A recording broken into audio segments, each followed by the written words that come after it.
Once upon a time, there lived a girl whose name was Neddy. She was a very kind and loving girl who lived in her father's mansion with her auntie and cousin. Her father, Chief of Four, was an extremely wealthy businessman who was barely around to care for his daughter. He traveled far and wide for business, entrusting the care of his daughter to his sister, who he believed would love and care for her as her own. What he did not know was that his sister had no love for his daughter. She never liked her late mother and passed the hatred on to Neddy, despising her in the way that she once despised her mother. Neddy reminded her so much of her late mother. She looked so much like her and acted like her in more ways than she could ever imagine. Chikodi resented Neddy with all of her heart and never spared any opportunity to show it. Every time she looked at Neddy, she was reminded of the woman who she had once hated, the woman who married her brother and took him away from his family. Chikodi had once tried to convince her brother to marry her friend, but her brother refused and chose to marry Neddy's mother Buchi, who she believed was not deserving of a man like him.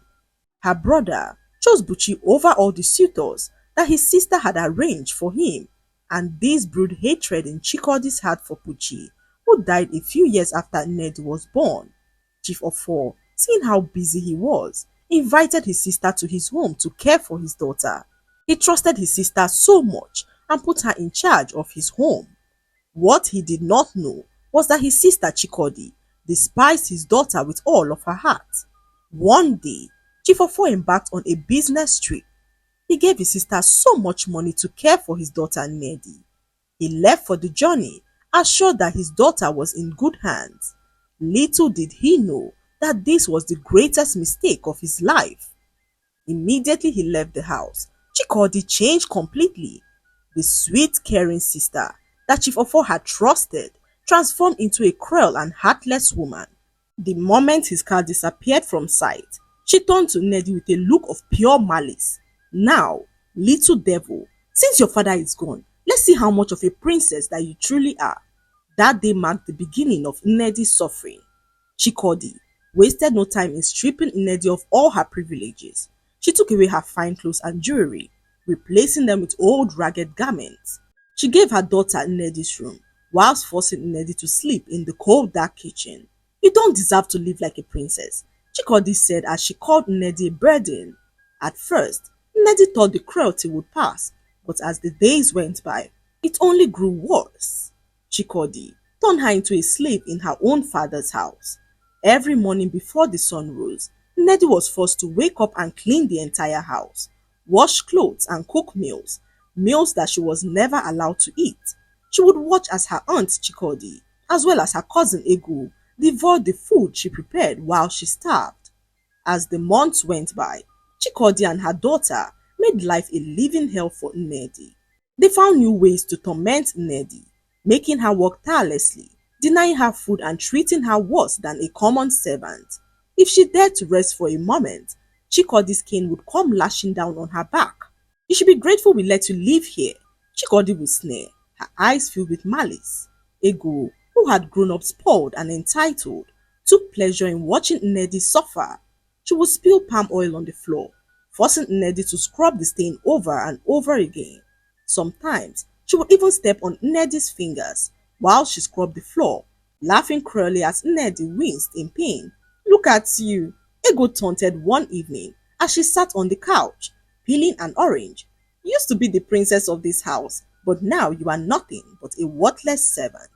Neddy stood there broken as she watched Ego belittle her in her own father's house. She knew better than to banter words with Ego, who would stop at nothing to watch her suffer. A year passed, then another, and Chief Ofo had still not returned. Neddy could not help but worry, seeing that her father never traveled for this long without a word. Rumors even began to spread that Chief Ofo had been ambushed and killed by thieves on his way. Others even speculated that he had abandoned his daughter to take on a new wife. Ego encouraged these rumors, enjoying the look on Neddy's face whenever she spoke ill of her father. Face the truth, girl, Ego said one evening as Neddy stared out of the window with tears in her eyes. Your father is gone. He could not wait to run far away from you before you suck him dry, you daughter of a leech.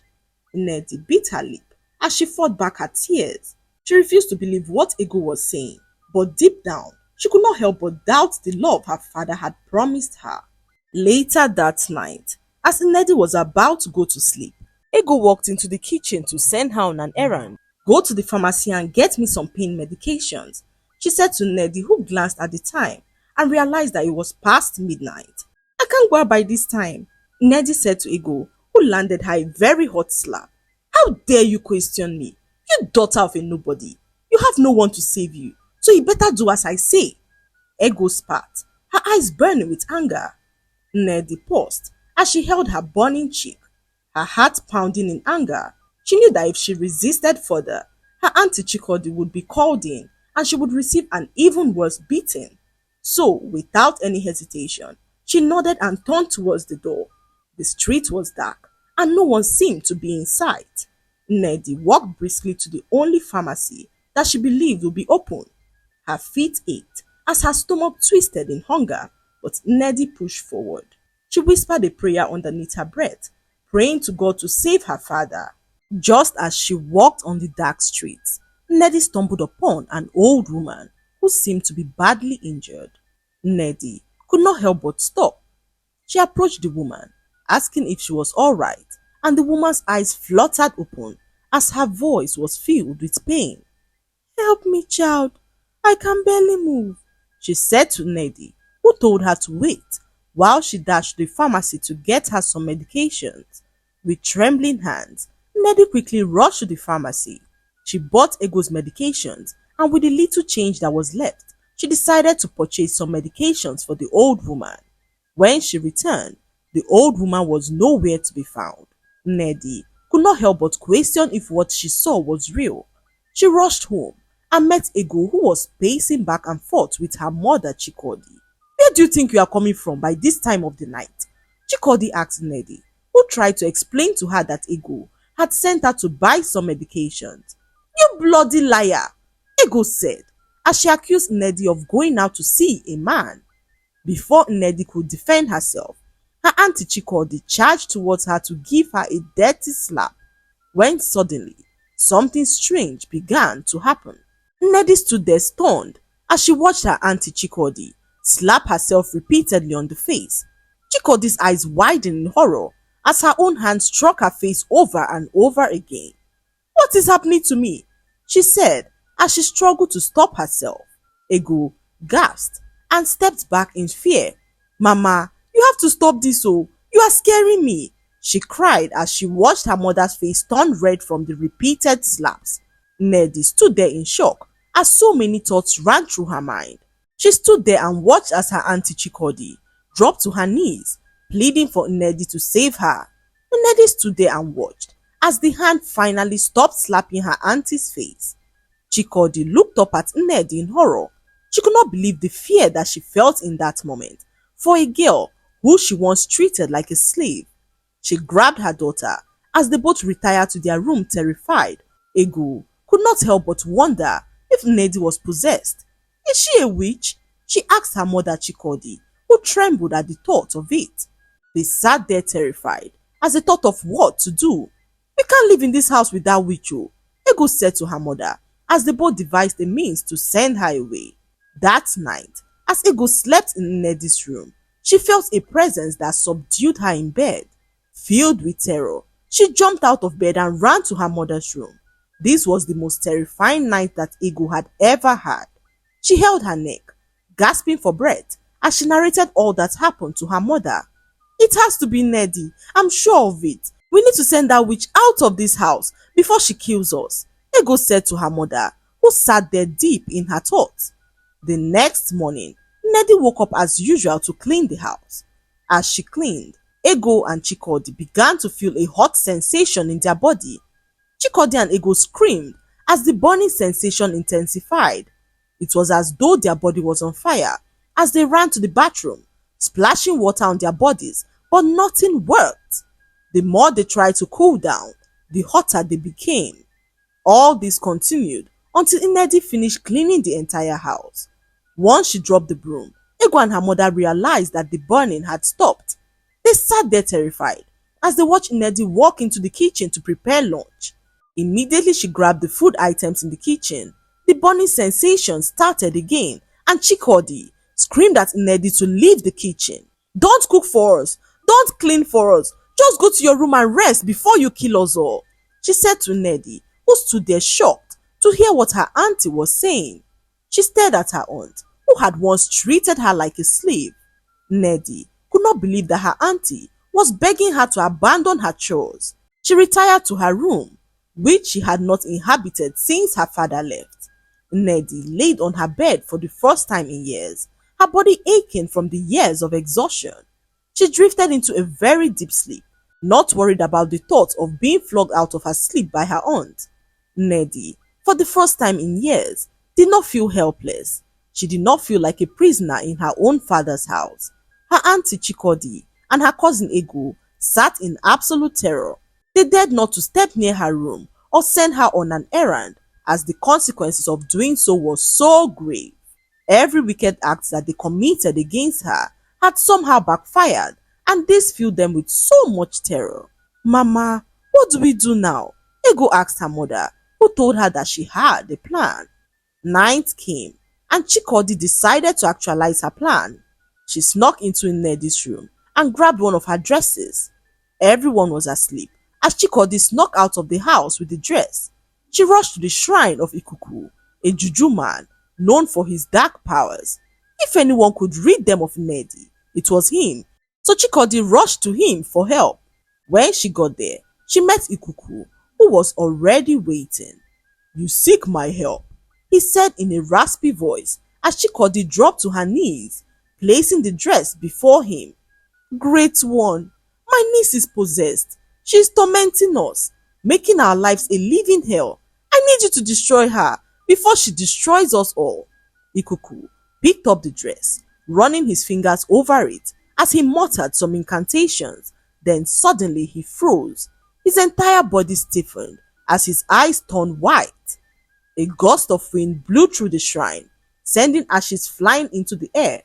The fire in front of him roared, changing color from orange to deep blue. Chikodi backed away in fear as she tried to understand what was happening. Ikuku dropped the dress immediately as his hands continued to shake. His voice was filled with horror as he spoke angrily to her. "You fool! Your niece is protected by a power far greater than mine." Chikodi's eyes widened. "No, that can't be true. She's just a poor girl." Ikuku stared at her angrily. "A girl? She's watched over by the spirit of her mother. A mother whose soul you so wronged. A mother whose anger burns beyond the grave. The moment you sought to harm her, you sealed your own fate with the spirit." Suddenly, the flames in the shrine rose up violently as Buchi's spirit appeared before her. Her fiery eyes locked onto Chikodi as she began to speak in a thunderous voice. "You thought you could harm my daughter and escape? After everything you did to her?" Chikodi screamed in terror, falling to the ground as she began to plead for mercy. An invisible hand slapped her across the face as her face immediately began to rot. Chikodi screamed out in terror as the pain burned deep into her skin, her face rotting before her very eyes. She fell to her knees, sobbing uncontrollably and pleading for mercy. Ikuku sat there as he shook his head. "You should not have come here," he said to her as Chikodi winced in pain. The angry spirit of her niece's mother spoke for the very last time, revealing that Chikodi would live with the pain that she had caused her daughter Nnedi. With that, the fire in the shrine vanished as Chikodi clutched her face, her heart pounding as she realized the spirit had left her with a rotten wound that would never heal. She scrambled out of the shrine, racing back to the house, her face covered in sores.